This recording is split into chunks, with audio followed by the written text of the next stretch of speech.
વલણ હોસ્પિટલ ખાતે homeopathic medical કોલેજના છાત્રોનો દ્વિતીય વર્ષ પ્રવેશ મહોત્સવ યોજાયો હતો, જેમાં અતિથિ વિશેષ તરીકે ગુરુ ગોવિંદ યુનિવર્સિટીના પ્રોફેસર પ્રતાપસિંહ ચૌહાણ વિશેષ ઉપસ્થિત રહ્યા હતા. વલણ નજીક આવેલી વલણ હોસ્પિટલ ખાતે વલણ હોમિયોપેથિક મેડિકલ કોલેજ અને વલણ સોશિયલ વેલફેર ઇન્ડિયા અને યુકેના સંયુક્ત ઉપક્રમે 21 ડિસેમ્બરના રોજ વલણ હોસ્પિટલના પટાંગણમાં છાત્રોનો દ્વિતીય વર્ષ પ્રવેશ મહોત્સવ યોજાયો હતો. કાર્યક્રમનો પ્રારંભ કુરાન શરીફની તિલાવતથી કરાયો હતો. ત્યારબાદ મંચસ્થ મહાનુભાવોનું પુષ્પગુચ્છ અર્પણ કરીને સ્વાગત કરાયું હતું. ત્યારબાદ કોલેજના છાત્રોએ ઉપસ્થિત અતિથિઓની ઓળખ વિધિ આપી હતી. ત્યારબાદ છાત્રાએ સુંદર કવિતા રજૂ કરી હાજરજનોના હૈયાદો લાવ્યા હતા. ત્યારબાદ VHMC નૃત્ય ગ્રુપ દ્વારા વેલકમ સોંગ રજૂ કરાયું હતું. કોલેજના છાત્રોએ વેલકમ નૃત્ય રજૂ કર્યું હતું. ત્યારબાદ કોલેજના આચાર્ય CK દાસે મુખ્ય અતિથિ પ્રોફેસર પ્રતાપસિંહ ચૌહાણ વિશે રસપ્રદ માહિતી આપી હતી અને તેઓની પ્રશંસા કરી હતી. અને સાથે સાથે KP ગ્રુપના ચેરમેન ફારૂક પટેલ વિશે પણ હાજરજનોને રસપ્રદ માહિતી આપી તેઓની પ્રશંસા કરી હતી. વલણ હોસ્પિટલના સંચાલકોનો પણ તેઓએ આભાર વ્યક્ત કર્યો હતો અને જણાવ્યું હતું કે તેઓના અથાગ પ્રયાસો દ્વારા મેડિકલ કોલેજનું સ્વપ્ન સાકાર બન્યું છે.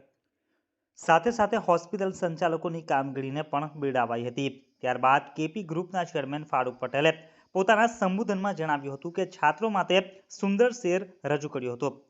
તેઓએ જણાવ્યું હતું કે વલણમાં કોલેજનું આયોજન કર્યું તે ખૂબ જ સરાહનીય કાર્ય છે. જે સમાજ એ સમુદાય દેશ શિક્ષણમાં આગળ હોય તે કદી પાછળ પડતો નથી. શિક્ષણ પર તેઓએ ખાસ ભાર મૂક્યો હતો.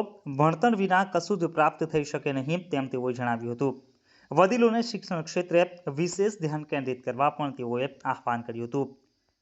ત્યારબાદ મુખ્ય વક્તા પ્રોફેસર પ્રતાપસિંહ ચૌહાણે પોતાના સંબોધનમાં જણાવ્યું હતું કે હું ઘણો ખુશ છું કે કોલેજના છાત્રો ખૂબ જ દક્ષ છે. છાત્રોએ રજૂ કરેલા વિવિધ કાર્યક્રમોની પણ તેઓએ પ્રશંસા કરી હતી. સૌરાષ્ટ્ર યુનિવર્સિટીમાં ઘણા વર્ષો સુધી મેં VC તરીકે ફરજ બજાવી હતી, જે વિસરી શકાય એમ નથી.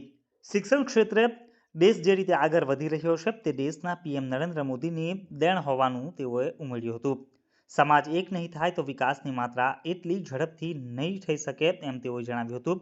અને ગરીબોને PhD બનાવવા માટે બીડું ઝડપ્યું છે. સરકારની તરફથી પણ PhD માટે નાણાકીય સહાય કરવાનું નક્કી કરવામાં આવ્યું છે. મુસ્લિમ વેપારી સમાજને વિશેષ સૂચન કર્યું હતું કે ગરીબોને રોજગારી આપો. મુસ્લિમ સમાજના ઉદ્યોગપતિઓને વિશેષ અપીલ કરી હતી કે તેઓ મુસ્લિમ સમાજના આર્થિક રીતે પછાત પરિવારોને શિક્ષણ બાબતે મદદરૂપ બને. અંતમાં આભાર વિધિ સાથે કાર્યક્રમનું સમાપન કરવામાં આવ્યું હતું.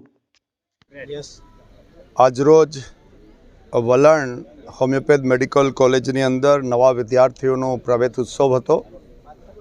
એમાં પ્રિન્સિપાલ CK દાસ સાહેબ, યુકેના એના ટ્રસ્ટી બશીરભાઈ, KP ગ્રુપના ચેરમેન ફારૂકભાઈ, પ્રમુખ મંત્રી બધા લોકો આજે આ પ્રવેશ ઉત્સવની અંદર પધાર્યા હતા.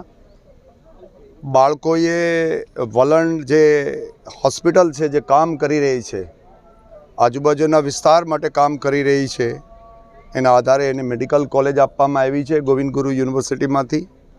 મારી પણ ઈચ્છા હતી કે કોલેજને જોવાની. એ ટ્રસ્ટીઓ, સમાજના લોકો, મુસ્લિમ સમાજની આ સારામાં સારી એક કોલેજ તરીકે આગળ વધી રહી છે. વિદ્યાર્થીઓએ જે આજે એ ઘણા બધા સાંસ્કૃતિક કાર્યક્રમ પણ આપ્યા અને વિદ્યાર્થીને મોટિવેશનલ સ્પીચ પણ એ જુદા જુદા વક્તાઓએ આપવામાં આવી છે. આ કોલેજ એ એકદમ અમારા છેલ્લા વિસ્તારની ઇન્ટિરિયર પાર્ટની કોલેજ છે. એની અમે કાળજી પણ લઈ રહ્યા છે અને એમને જે કંઈ કરવું હોય અહીંયા, કારણ કે આ વિસ્તાર એ લઘુમતી સમાજ સાથે સંકળાયેલ છે અને એમના બાળકોને વધુમાં વધુ અવકાશ મળે એ માટેના પ્રયાસ એ ગોવિંદ ગુરુ યુનિવર્સિટી અને મારી ટીમ એમના ટ્રસ્ટ સાથે મળીને કરી રહી છે. इस वीडियो को लाइक करें, हमारे चैनल को सब्सक्राइब कर बेल आइकन जरूर प्रेस करें हमारी न्यू वीडियो सबसे पहले देखने के लिए।